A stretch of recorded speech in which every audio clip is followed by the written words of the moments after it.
এই কাজটি সরকার বুঝে করেনি। বুঝে করেনি, মানে যে কারণেই করুক, কোর্টে দেখ আমরা যত কিছু করি না কেন, কাজটা খুবই অন্যায় হয়েছে এবং এই কাজের খেসারত আগামী দিনে বিএনপিকে দিতে হবে, ভীষণ রকম বিএনপিকে দিতে হবে, জামাতকেও দিতে হবে, অন্যান্য রাজনৈতিক দলকে দিতে হবে এবং রাজনৈতিক অঙ্গনকে দিতে হবে। This is one. আপনার কি মনে হয় যেভাবে চলছে, অর্থাৎ আওয়ামী লীগ রাজনৈতিক কার্যক্রম নিষিদ্ধ অবস্থায় আছে এবং সরকারের মধ্যে সম্ভবত উপর থেকে যেটা বোঝা যাচ্ছে যে একটা স্বস্তি হয়তো আছে, ঠিক আছে আওয়ামী লীগ নিয়ে যা আছে তাই দিয়ে আমরা রাজনীতি করি, আওয়ামী লীগ আসলে আবার কোন ঝামেলা হবে, রাজনীতি উত্তপ্ত হয়ে উঠবে। যদি এরকম না হতো তাহলে তো আওয়ামী লীগ রাজনৈতিক কার্যক্রমের উপর নিষেধাজ্ঞার যে বিষয়টি নির্বাহী আদেশের মাধ্যমে হয়েছিল সেটি আইনে পরিণত হতো না। এই কারণেই সম্ভবত হয়েছে, অথবা আরেক গ্রুপ বলে বা কেউ কেউ বলে যেটি আসলে আমাদের প্রধানমন্ত্রী বিষয়টি আদালতও খাড়ে দিয়ে দিয়েছেন, আওয়ামী লীগ থেকে কেউ একজন রিড করবে, হয়তো বৈধ হয়ে আসতে পারে, নানান ধরনের মতভেদ আছে। কিন্তু আপনার কাছে আমার প্রশ্ন যে এতে করে কি সরকার খুব লাভবান হচ্ছে এই রাজনৈতিক শূন্যতার সৃষ্টির মধ্য দিয়ে বা আওয়ামী লীগ মতের দলকে একেবারে কোণঠাসা করার মধ্য দিয়ে? প্রথমত বলছিল যে আওয়ামী লীগ আহ, এই যে এখন তারা নিষিদ্ধ, এটাকে তারা খুব এনজয় করছে, ভীষণ রকমভাবে এনজয় করছে এবং এটা সব দিক থেকে তাদের জন্য একটা লাভজনক। এ কারণে তারা নির্বিবাদে নিশ্চিন্তে যে কাজগুলো তারা করতে পারছে। অন্য সময় যদি হতো, এখন যদি নিষিদ্ধ না হতো তাহলে তাদেরকে বলা হতো গুপ্ত দল, পালিয়ে থাকা দল। মানে আওয়ামী লীগের ক্ষেত্রে সেই গুপ্ত দলটা আপনি বলতে পারবেন না, বিকজ আওয়ামী লীগ এখন আপনার নিষিদ্ধ করেছে, এখন নিষিদ্ধ আওয়ামী লীগ।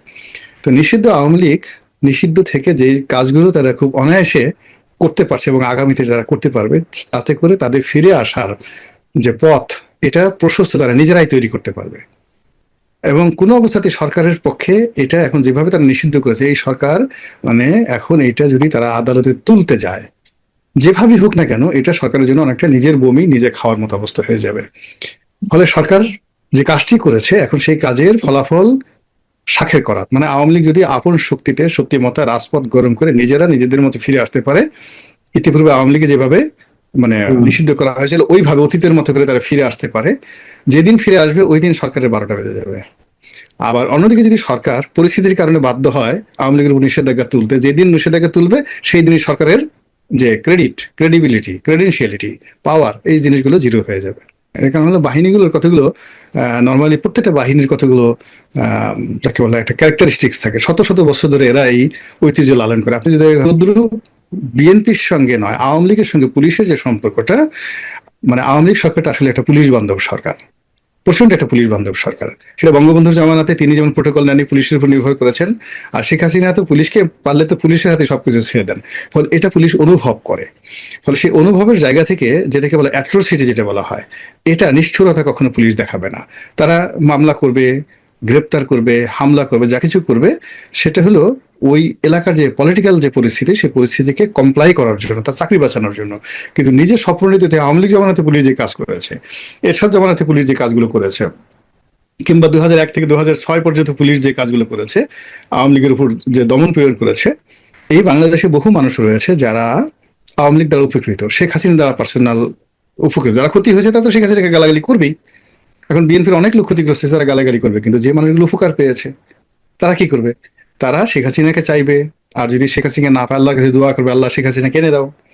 তারা মানে কান্নাকাটি করবে, আফা কবে আসবে, ইত্যাদি ইত্যাদি হবে। এর বাইরে তো হবে না। এখন আপনাকে শেখ হাসিনা ধরেন আপনার মেয়েটাকে স্কুলে পড়িয়ে আছে, আমি মানে বলবো যে পূর্ণিমা, মানে আমি একদিন যখন সংসদ সদস্য, হঠাৎ করে বিটিভিতে গিয়ে দেখি একটা মেয়ে বসে আছে, ফর্সা বাচ্চা মেয়ে। তো সবাই তাকে খুব তোয়াজ তদবির করছে। তা আমি খুব অবাক হয়ে গেলাম যে মেয়েটা পোশাক আশাকে অত উদ্গ্রীব না, কিন্তু সবাই তাকে খুব তোয়াজ তদবির করছে। পরে মেয়েটাই আমার কাছে আসলো, এসে বললো যে স্যার আমার নাম পূর্ণিমা। তা আমি বুঝে গেলাম যে ওই যে ধর্ষিতা পূর্ণিমা। তো সে বললো যে এরকম হ্যাঁ ধর্ষিতা পূর্ণিমা। তো এই ধর্ষিতা পূর্ণিমাকে সে আহ, সে ই করে, মানে প্রধানমন্ত্রী শেখ হাসিনা যেটা করে সেটা হলো প্রতি সপ্তাহে একদিন গণভবনে তাকে নিয়ে নিজের হাতে ভাত মাখিয়ে খাইয়ে দেয়। তাকে চাকরি দিছে, সরকারি চাকরি দিছে। তারপর শেষে তাকে নিজের মেয়ে হিসেবে পরিচয় দিয়েছে এবং মানে যতদিন উনি ক্ষমতায় ছিলেন, এই পুরো 17 বছর থেকে, মানে যেদিন থেকে পূর্ণিমার ঘটনা ঘটছে সেই দিন থেকে ক্ষমতা পর্যন্ত প্রত্যেকটা সপ্তাহে পার উইক সে গণভবনের সম্মানিত গেস্ট হিসেবে গেছে এবং প্রধানমন্ত্রী নিজের হাতে তাকে খাইয়ে দিয়েছিল। পূর্ণিমা নিজের মুখের কথা। এখন বলেন তো, এই পূর্ণিমাকে আপনি মেরে না ফেলা পর্যন্ত সে শেখ হাসিনার বিরুদ্ধে কথা বলবে? কখনো বলবে না। এই যে বেনজির এত খারাপ বলে সব মানুষ, এখন বেনজিরের দ্বারা তো বহু মানুষ উপকৃত হয়েছে। আপনি হারুনকে যত খারাপ বলেন না কেন, হারুনের দ্বারা তো বহু মানুষ উপকৃত হয়েছে। মেজর জিয়াউল হাসানকে আপনি যত খারাপ বলেন, খারাপ লোক খারাপ বলুক, কিন্তু তার দ্বারা যারা উপকৃত হয়েছে তারা তো তার জন্য দোয়া করবে। তা আওয়ামী লীগ 17 বছরের, হ্যাঁ, তা আওয়ামী লীগ 17 বছর থেকে শুধু তো খারাপ কাজ করেনি, এই যে ভালো কাজগুলো যেগুলো করেছে, এখন এই আওয়ামী লীগের বিপদের সময় এই জিনিসগুলো রসায়ন হচ্ছে। এই রসায়নগুলোই জামাত, এনসিপি এবং বিএনপি, এগুলো তাদেরকে পলিটিক্যালি, মেন্টালি, সোশ্যালি, স্পিরিচুয়ালি এগুলোকে মোকাবেলা করে।